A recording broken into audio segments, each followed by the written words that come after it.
पंजाब इस समय अपनी जमीन पर तबाही का सबसे बड़ा मंजर देख रहा है। इस बार मामला सिर्फ सामान्य बरसात का नहीं, बल्कि 40 सालों का सबसे भीषण बाढ़ का है। पंजाब के पटियाला, संगरूर, लुधियाना, मोगा और फिरोजपुर जैसे जिले पूरी तरह पानी में डूब गए, जहां हजारों लोगों को अपना घर छोड़कर राहत शिविरों में जाना पड़ा।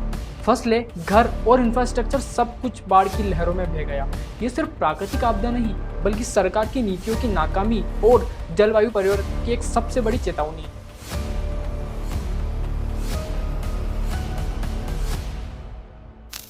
भारत और पाकिस्तान के बीच एक चीज हमेशा कॉमन रही है, वो है पंजाब। भारत में पंजाब को हम ग्रैंडरी ऑफ इंडिया यानी अन्न भंडार के नाम से जानते हैं। वहीं पाकिस्तान में पंजाब सबसे बड़ा प्रांत है, जिसका अपना ऐतिहासिक, सांस्कृतिक और कृषि से जुड़ा महत्व है। लेकिन आज दोनों ही पंजाब एक ही बाढ़ त्रासदी से जूझ रहे हैं। भारत के पंजाब ने पिछले 40 साल का सबसे बड़ा बाढ़ देखा, तो वहीं पाकिस्तान के पंजाब ने अपने पूरे इतिहास का सबसे बड़ा विनाशकारी बाढ़ झेला, जिसमें करीब 20 लाख से ज्यादा लोग प्रभावित हुए।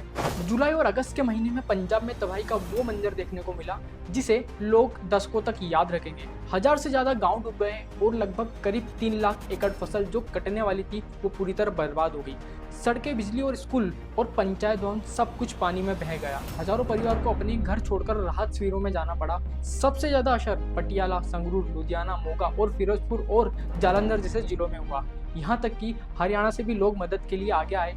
बाढ़ के पीछे कई कारण सामने आए हैं। पहला, अनियमित मानसूनी बारिश। बहुत ही कम समय में बेहद ज्यादा बारिश हुई। पहले बारिश महीनों तक धीरे धीरे होती थी, लेकिन अब क्लाइमेट चेंज की वजह से बारिश का पैटर्न पूरा बदल गया। नतीजा ये है कि अचानक तेज बारिश से नदियां उफान मारने लगी।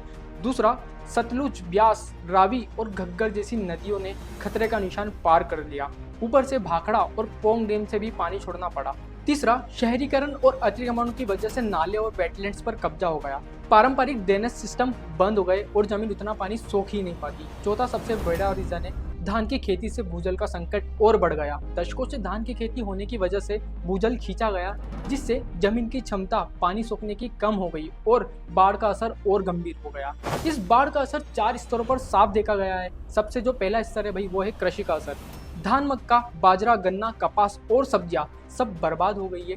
शुरुआती अनुमान के मुताबिक कृषि नुकसान करीब 2000 से 3000 करोड़ रुपए तक पहुंच सकता है। इसका सीधा असर किसानों की आमदनी और भारत की पब्लिक डिस्ट्रीब्यूशन सिस्टम पर पड़ेगा, क्योंकि पंजाब चावल और गेहूं की सरकारी खरीद में सबसे आगे रहता है।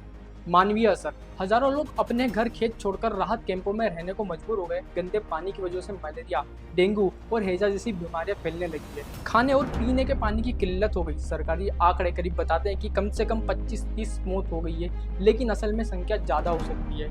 आर्थिक असर, गांव की सड़कें, मंडियां, बिजली सब तहस नहस हो गए हैं। कृषि आधारित उद्योग और खाद्य प्रोसेसिंग भी प्रभावित हुए हैं, जिन्हें फिर से खड़ा करने में महीने लग जाएंगे।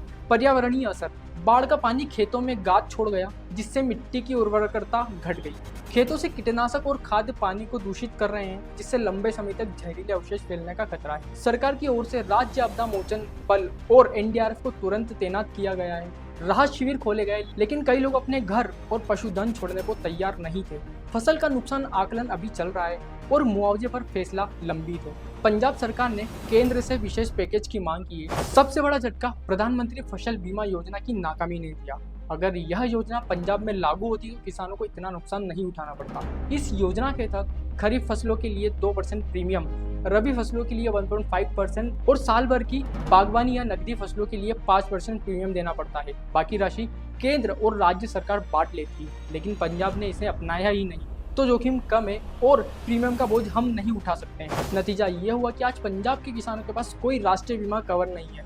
सितंबर 2024 में राज्य सरकार ने 200 करोड़ का कॉन्टीजेंसी फंड्स बनाने का प्रस्ताव रखा था, जिसमें किसानों को अपनी फसल मूल्य का 0.1% योगदान देना था, लेकिन यह योजना भी अभी तक लागू नहीं हो पाई। आने वाले समय में खतरे और गहराने वाले हैं। किसानों का संकट और बढ़ेगा, क्योंकि वह पहले ही कर्ज और एमएसपी आंदोलन से परेशान थे। अब बाढ़ ने हालात और बिगाड़ दिए हैं। खाद्य सुरक्षा पर भी सीधा खतरा है, क्योंकि पंजाब देश के 35-40% चावल और गेहूं के बफर स्टॉक में योगदान करता है। उत्पादन घटने पर भारत को आयात करना पड़ सकता है और महंगाई बढ़ सकती है। इस पूरी त्रासदी ने एक बार फिर दिखा दिया कि जलवायु परिवर्तन को अनदेखा करना बहुत ही महंगा पड़ सकता है। अब जरूरत है कि बाढ़ रोधी फसलें और मजबूत ढांचे तैयार किए जाए, लेकिन भारत में अक्सर तैयारी तभी होती है जब अगली आपदा दस्तक देती है। राजनीति भी इस मुद्दे पर गर्म है।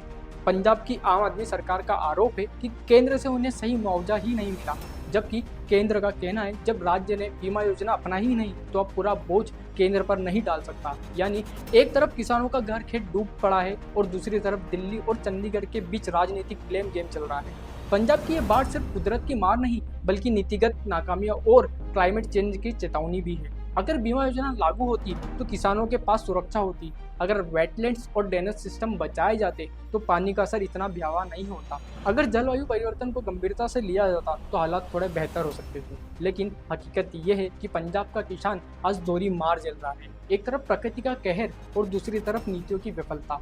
आपसे सवाल ये है, पंजाब को ऐतिहासिक रूप से 3 भागों में बांटा जाता है, माझा, दोआबा और मालवा। कमेंट करके बताइए इसमें से कौन सा इलाका है जो सबसे ज़्यादा बाढ़ प्रभावित है।